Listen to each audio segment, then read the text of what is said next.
Hello dear student, good morning. मैं हूं Dinesh sir, आपका स्वागत करता हूं सीकर्स ऑनलाइन ऐप पर।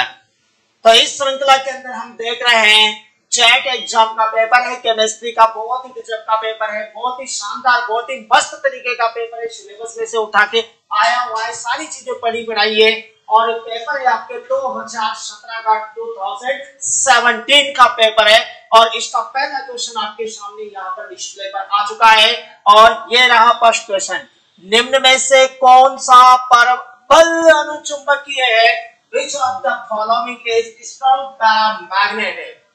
डियर स्टूडेंट, यहाँ पर अनुचुंबकीयता की बात कर रहा है तो यहाँ पर आपको देखना चाहिए अयुग्मित इलेक्ट्रॉन किसमें सबसे ज्यादा है।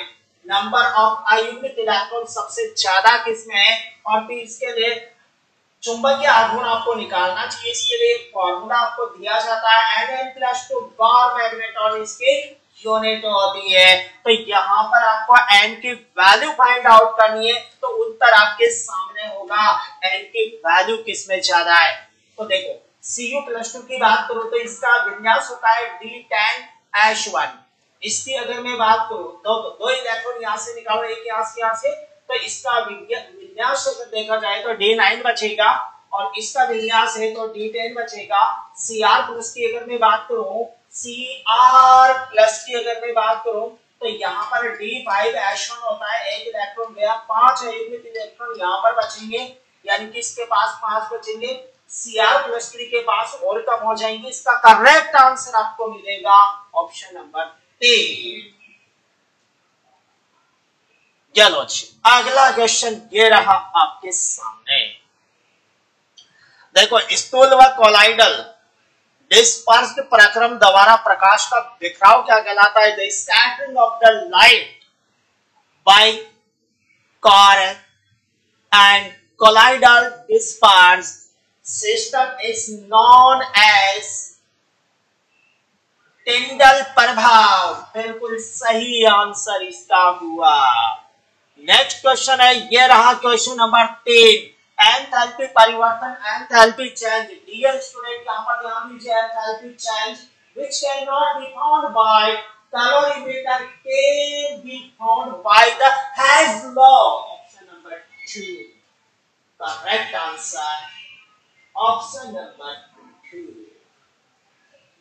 ये आ गया क्वेश्चन नंबर 4, नहीं 3 है, 4। ये रहा क्वेश्चन है PCl5 की संकरण अवस्था कैसी होगी? देखो PCl5 की ज्यामिति कुछ इस तरीके की होती है। देखो 3 क्लोरीन 120 डिग्री पर और 2 इस तरीके से छिड़ी होती है। इसके अंदर सिग्मा बॉन्ड देखेंगे तो आपको साफ साफ दिखाई दे रहे हैं, 5 सिग्मा बॉन्ड है, 5% sp3 और 1 हो जाएगा D। ये रहा आपका सही ऑप्शन sp3D। 3 4 1 5 ऑप्शन नंबर 3 बिल्कुल सही आंसर। अगला क्वेश्चन नंबर 5 ये रहा।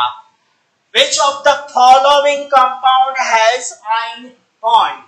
कौन सा कंपाउंड है जो आयनिक बॉन्ड है रखता है? डियर स्टूडेंट, यहाँ पर आयनिक बंध की बात करूं तो मैं ये CCl4 है ना, CCl4 है प्यारे बच्चों।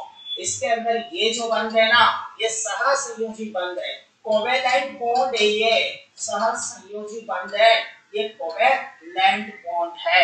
MgCl2 ये रहा concept, S block plus P block बराबर आयनिक कंपाउंड होता है ना, यही सही ऑप्शन है, ऑप्शन नंबर 2। नेक्स्ट क्वेश्चन ये रहा 6वां क्वेश्चन। निम्न में से किसका गलनांक सबसे कम है? Logical question, technical question. निम्न में से किसका गलनांक सबसे कम है? तो डियर स्टूडेंट वो होगा सीजियम, क्योंकि सीजियम क्या होती है, हथेली पर लेने पर द्रव अवस्था में आ जाती है। सीजियम क्या होती है, हथेली पर भी लिक्विड स्टेट में हो जाती है। इनके गलनांक बहुत कम होते हैं, तो यहाँ पर आपको करेक्ट ऑप्शन मिलता है। और नेक्स्ट क्वेश्चन, किस पदार्थ के जलीय विलयन का किसी पदार्थ के जलीय विलयन की सांद्रता का गुणनफल H+ और OH- हमेशा स्थिर और बराबर होता है? तो वो किसके बराबर होता है? H प्लस आयनों की कंसंट्रेशन होती है प्यारे बच्चों 10 की घात -7, OH माइनस की कंसंट्रेशन होती है 10 की घात -7। तो यहाँ पर इनका जो गुणनफल है ना, मल्टीप्लिकेशन गुणनफल हो जाएगा 10 की घात -14 के बराबर, और इसको कहा जाएगा गेट W। क्लियर हुई बात? जल का आयनिक गुणनफल। ये रहा अगला क्वेश्चन, निम्न में से दुर्बलतम संयुग्मिक क्षार कौन सा होगा? दुर्बलतम संयुग्मिक क्षार, ये क्या होता है? परबल अम्ल का होता है दुर्बल, है ना। तो यहाँ पर एक एक हाइड्रोजन अगर आप जोड़ोगे ना तो इससे बनेगा HClO, और एक यहाँ पर जोड़ोगे HClO2, एक यहाँ पर जोड़ोगे HClO4, और यहाँ पर जोड़ोगे तो HClC3। इसका करेक्ट आंसर होगा HClO4। ऑप्शन नंबर 10 बिल्कुल सही विकल्प हुआ। ये रहा क्वेश्चन, निम्न में से कौन सा पदार्थ 1 डिग्री 2 डिग्री और 3 डिग्री एमिन को पृथक करने के लिए यानी कि प्राइमरी सेकेंडरी और टर्शियरी एमिन के टेस्ट में काम में लिया जाता है? डियर स्टूडेंट, इसके लिए आपको हिल्सबर्ग अभिकर्मक, कौन सा अभिकर्मक है ये? हिल्सबर्ग अभिकर्मक है। तो ये आपको ध्यान रखना है। हिल्सबर्ग अभिकर्मक क्या होता है? 1 डिग्री 2 डिग्री और 3 डिग्री एमिनो के टेस्ट में काम में लिया जाएगा। 3 डिग्री एमिन के अंदर नाइट्रोजन के पास कोई हाइड्रोजन नहीं होती है, यहाँ पर ये रिएक्शन नहीं करता है। अगला क्वेश्चन है क्वेश्चन नंबर 10, निम्न में से कौन सा एल्केल हैलाइड क्रियाविधि प्रदर्शित करता है? निम्न में से कौन सा एल्केल हैलाइड है जो SN2 अभिक्रिया प्रदर्शित करता है? तो वो हो जाएगा आपका methyl bromide, methyl bromide SN2। अगला है क्वेश्चन नंबर 11, निम्न में से सबसे अधिक विद्युत ऋणीय तत्व कौन सा होगा? तो डियर स्टूडेंट, ये तो आपको अंगुलियों पर ध्यान होना चाहिए। सर्वाधिक विद्युत ऋणता वाला तत्व फ्लोरीन होता है, सर्वाधिक इलेक्ट्रॉन बंधुता वाला तत्व क्लोरीन होता है, और सबसे कम विद्युत ऋणता वाला तत्व सीजियम होता है। सबसे बड़े आकार का तत्व सीजियम होता है, सबसे छोटे आकार का तत्व फ्लोरीन होता है। आवारा तत्व हाइड्रोजन होता है। एकमात्र द्रव धातु पारा होती है, एकमात्र द्रव अधातु ब्रोमीन होती है, एकमात्र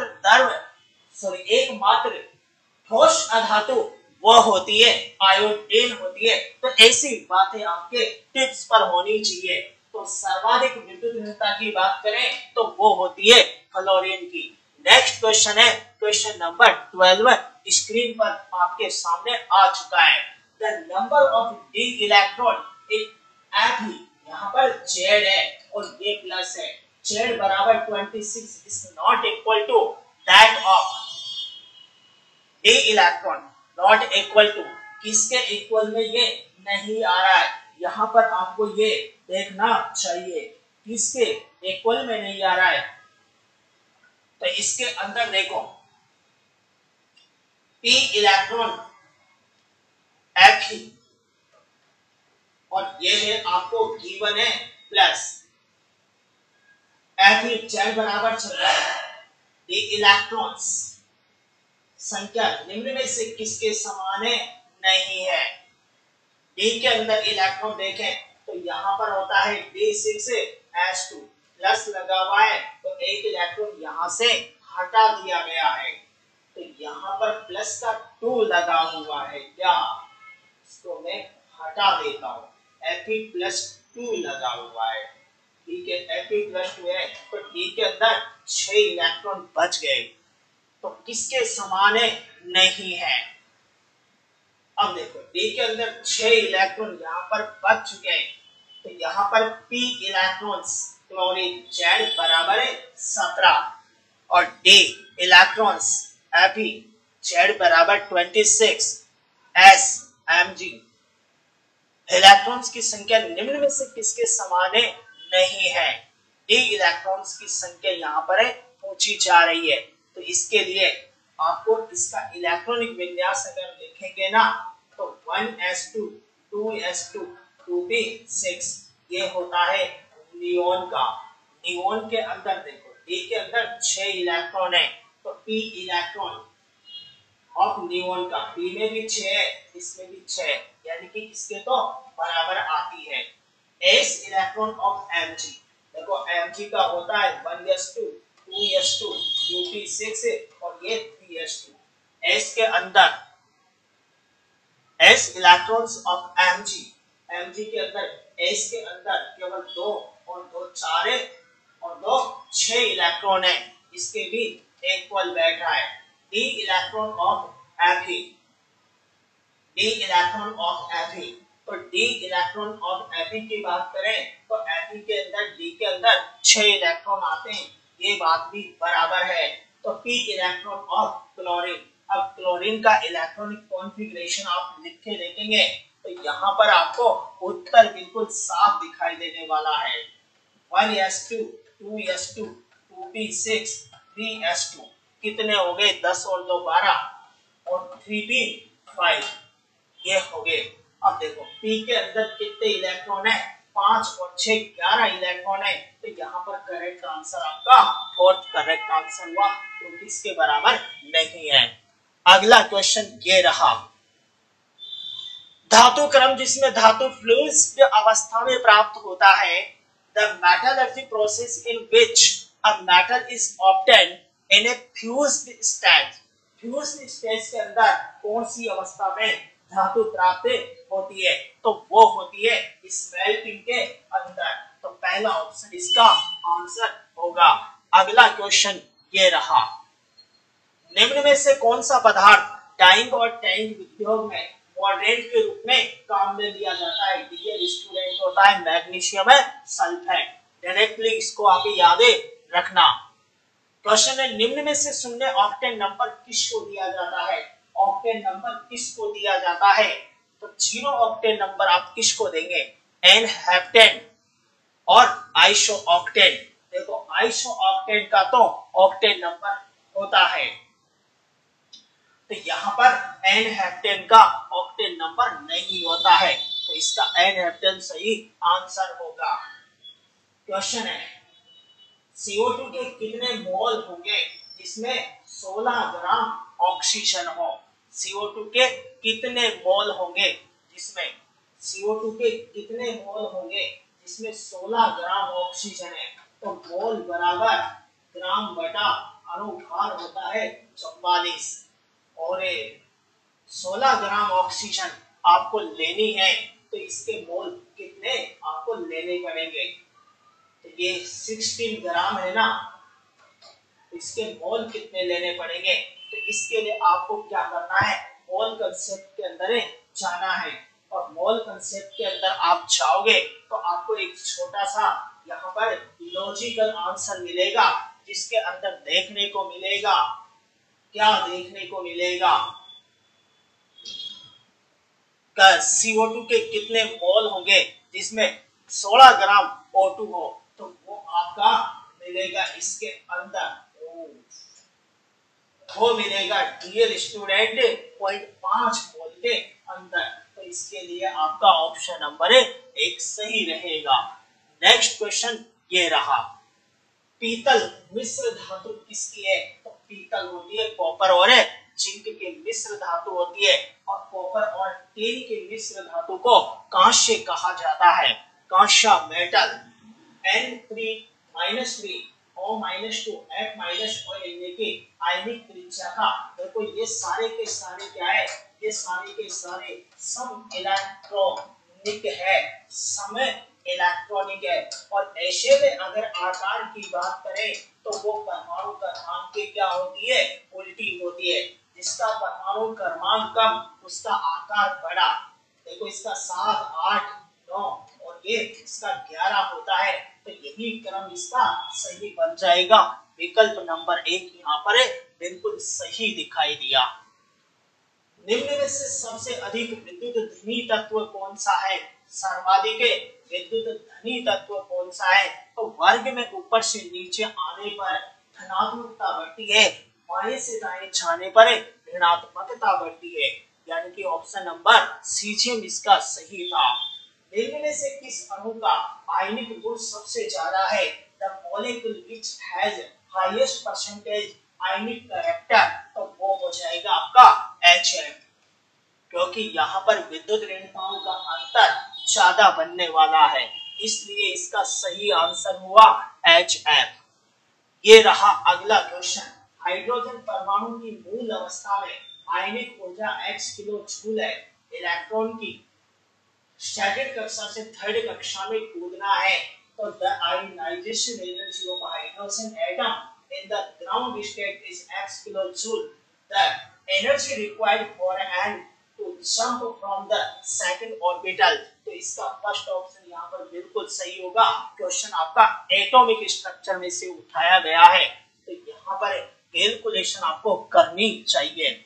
C4H8 के समावेवियों की अगर बात करें तो ये क्वेश्चन आपका जीओसी में से उठाया गया है और इसके अधिकतम 5 समावेवी बनते हैं। जीओसी में से काफी क्वेश्चन आपके उठाए जाते हैं, अतः जीओसी को अच्छे से आपको करना चाहिए।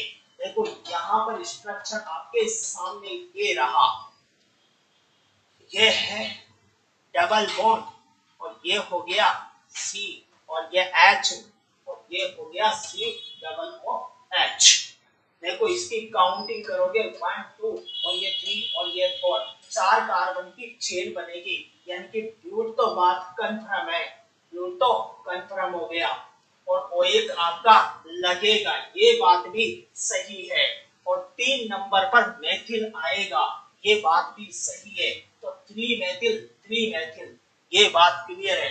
2 नंबर पर है इन, तो 2 ब्यूटेन ओइक अम्ल, यहाँ पर थोड़ी मिस्टेक दिखाई दे रही है, ब्यूटेन ओइक अम्ल, तो डबल बॉन्ड है तो इन लगेगा प्यारे मित्रों, तो यहाँ पर इन का कहीं रिलेशन 1 2, तो 2 ब्यूटेन ओइक अम्ल यहाँ पर बिल्कुल सही है, ब्यूटेन ओइक अम्ल यहाँ पर है।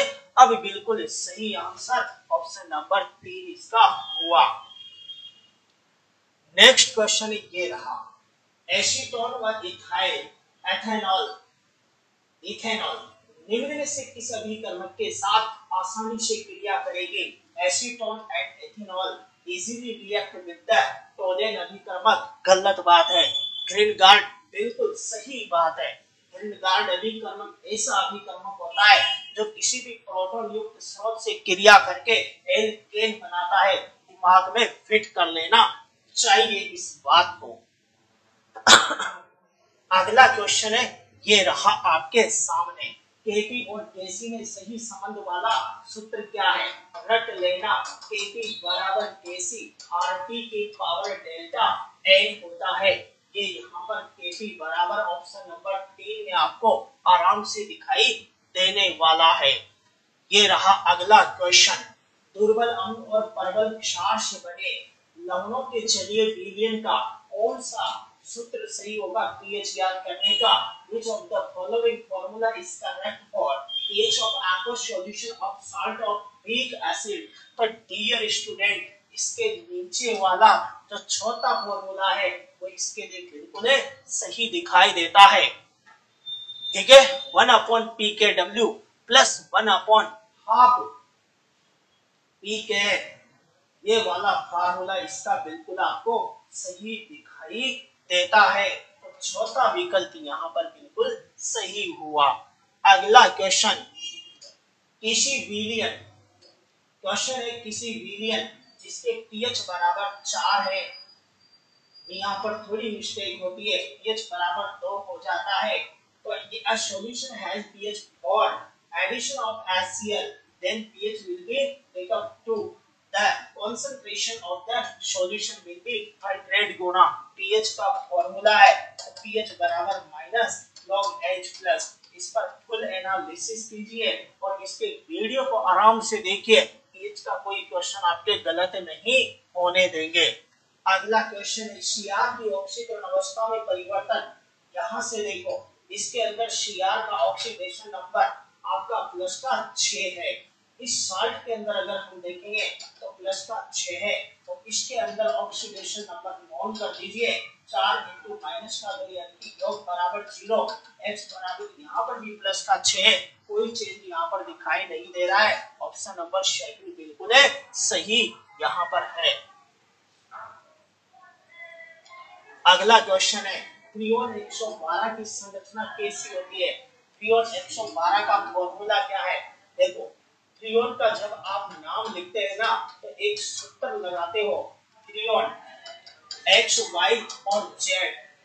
तो x क्या होती है? कार्बनों की संख्या -1, हाइड्रोजनों की संख्या +1, और ये होती है फ्लोरीन है, और बाकी होती है क्लोरीन है।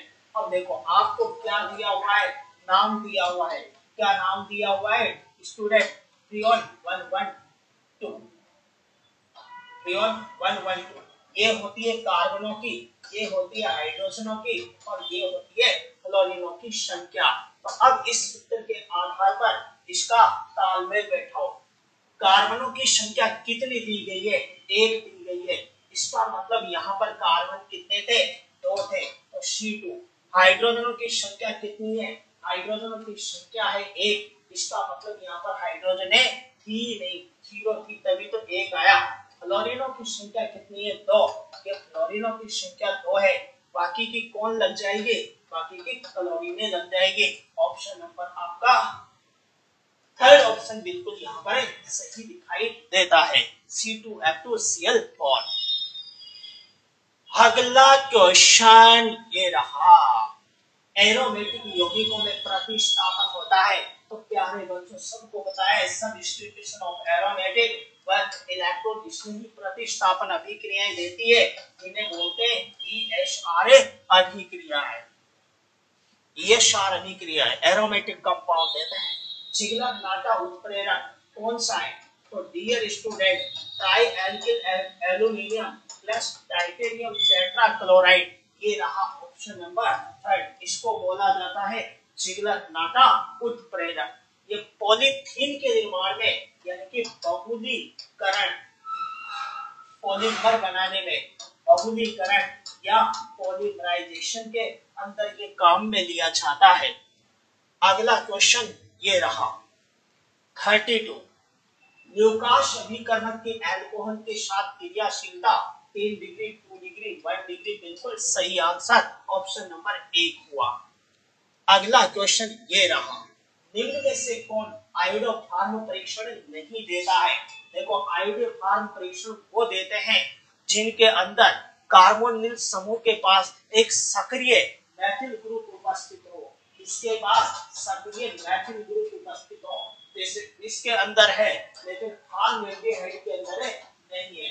अल्कोहल में एथिल अल्कोहल देती है क्योंकि ऑक्सीकरण से वो एसिटाल्डिहाइड में कन्वर्ट हो जाती है। तो यहाँ पर कौन सा सही आंसर है?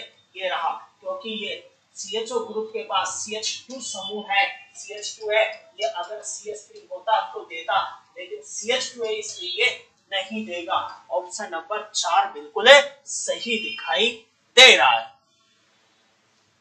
अगला क्वेश्चन ये रहा, देखो ग्लेशियल एसिटिक अम्ल यानी कि प्योरिटी की यहाँ पर बात होती है, तो ये 95% से ऊपर वाला ग्लेशियल होता है। ऑप्शन नंबर सेकंड बिल्कुल करेक्ट होगा। नेक्स्ट क्वेश्चन ये आ गया, निम्न में से कौन सा क्रियात्मक समूह ऑर्थो और पैरा होता है? ऑर्थो एंड पैरा, देखो जिनके पास एल्की होते हैं ना, जैसे फिनोल है, ये है Cl ग्रुप है, ये सब क्या होते हैं?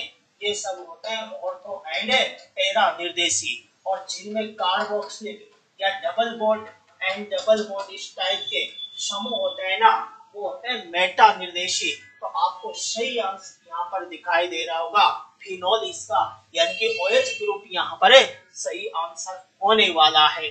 नेक्स्ट है, DDT बनाने में कौन सा उपयोग है? क्लोरो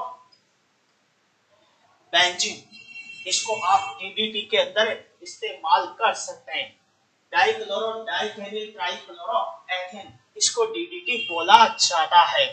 अगला क्वेश्चन है, प्रजीएस प्रक्रम में पेट्रोल बनाने में उपयोग होता है खारी तेल, कोयला और हाइड्रोजन, हैवी ऑयल, ऑयल, पॉल्स पाउडर एंड हाइड्रोजन, यहाँ पर सही आंसर हुआ। नेक्स्ट क्वेश्चन है कि प्राकृतिक रबर का चयन कीजिए। तो प्राकृतिक रबर का पॉली आइसोप्रीन का बहुलक होता है प्राकृतिक रबर। क्वेश्चन कई बार रिपीट हो जाता है निम्न में से कौन सी स्पीशीज 3D10 और H1 इलेक्ट्रॉनिक विन्यास शो करती है? तो 3D10 और H1 ये किसका इलेक्ट्रॉनिक विन्यास है? ये Cu+ का नहीं है, Cu0 का है, इसका भी नहीं है, इसका भी नहीं है। ऑप्शन नंबर सेकंड यहाँ पर बिल्कुल है सही आंसर हुआ। इस सीरीज का लास्ट क्वेश्चन है, निम्न में से रंगीन आयन कौन सा होगा? देखो रंगीन आयन की अगर हम बात करें तो कलर आयन वो होता है जिसके पास n यानी कि अनपेयर्ड इलेक्ट्रॉन उपस्थित हो, ये होना जरूरी है। अनपेयर्ड इलेक्ट्रॉन होने चाहिए, अयुग्मित इलेक्ट्रॉन उपस्थित होने चाहिए, इसके पास नहीं है। H1 है, 3 इलेक्ट्रॉन निकाल दिए, खत्म है इसकी कहानी। इसके पास चले तो इसके पास क्या है? D10 है, इसका एक इलेक्ट्रॉन यहां से निकाला है, D10 H1, इसकी भी कहानी खत्म है। इसके पास D10 है, H2 दो इलेक्ट्रॉन निकाल दिए, इसके पास भी अनपेयर्ड नहीं है। टाइटेनियम का एटॉमिक नंबर Hg 22 होता है, तो D2 H2 इसका कॉन्फ़िगरेशन 3 इलेक्ट्रॉन, दो यहां से एक यहां से, इसमें एक इलेक्ट्रॉन क्या है बच्चों अयुग्मित है, अतः ये कलर्ड इसको ग्रहण करेगा, यानी कि ऑप्शन नंबर 1 है बिल्कुल सही हुआ। Thank you so much for watching this.